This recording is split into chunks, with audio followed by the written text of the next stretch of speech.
50 ওয়াক্তের নিয়েছেন, আপনার কথাটা বুঝতে পারবেন না। তো মুসা কালিমুল্লাহর কথা শুনে নিয়ে আল্লাহ রাব্বুল আলামিনের নবী ওয়াফাত সিদরাতুল মুনতাহাতে গিয়ে হাজির হলেন। আবার মক্কা যাবে। আল্লাহ রাব্বুল আলামিন বলেন, মাহবুব চলে আসে, পৌঁছান। বলে, ইয়া আল্লাহ, আমার উম্মতেরা কমজোর, তারা 50 ওয়াক্তের নামাজ পড়তে পারবে না, কিছু কম করো।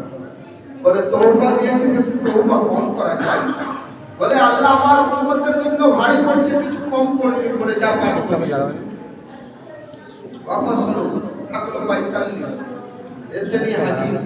এক কিতাবে লিখেছে যে 10 করে কমিয়েছে, তারপরে রাসূল একবার 5 কমিয়েছে, এই হিসাব।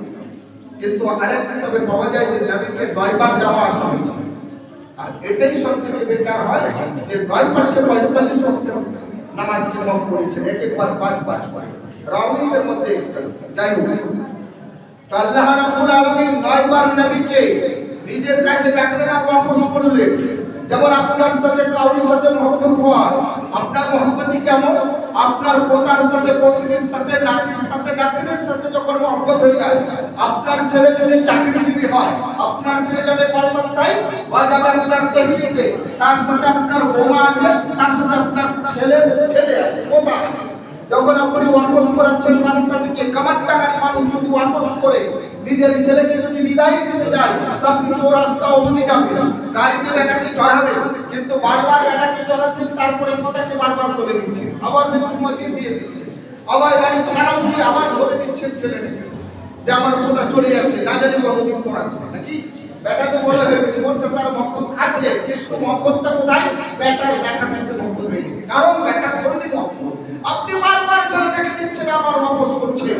আল্লাহ রাব্বুল আলামিন বলেন, মাহবুব চলে আসুন। নবীকে পছন্দের জন্য নবীকে আল্লাহ ডেকে দিলেন। বলে, কি হয়েছে নবী? বলে, আল্লাহ আমার উম্মতের জন্য 40 ওয়াক্ত নামাজ পড়ে দিলেন, কিছু কম করে দিলেন। বলে, যাও 5 করে দিন।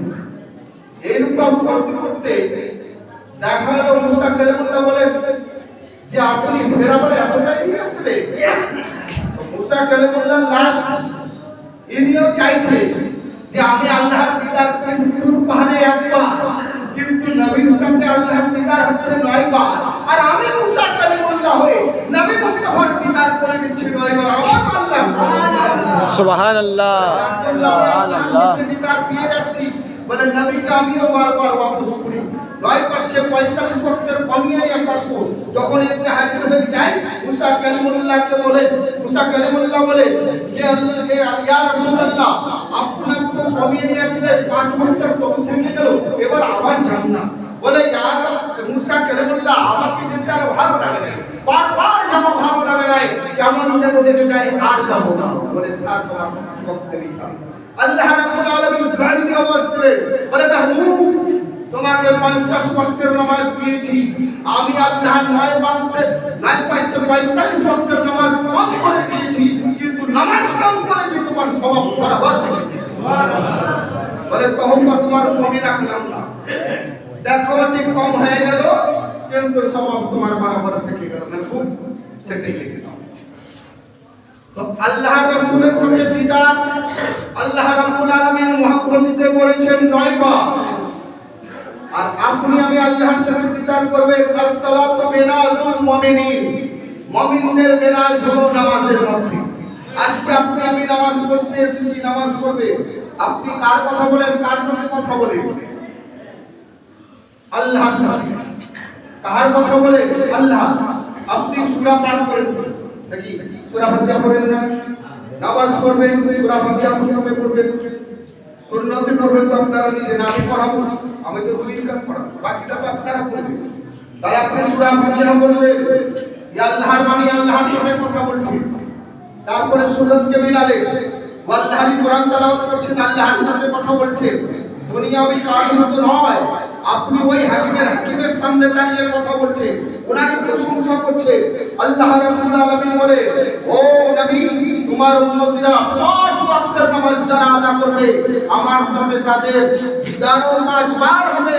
দিনে 5 বার নবী তোমার উম্মতিরা আমার সাথে সাক্ষাৎ করবে, আর আমি আল্লাহ তাদের ইবাদত করব। সুবহানাল্লাহ। কিন্তু নবী তোমার মুহাম্মদের সম্মান, তোমার সাথে মহব্বত রাখবে। নবী তোমার সাথে যদি মহব্বতকে না রেখে নামাজ পড়ে নেয়, ওর নামাজ কিয়ামতের ময়দানে ঠুকে দেওয়া হবে ওর মুখে।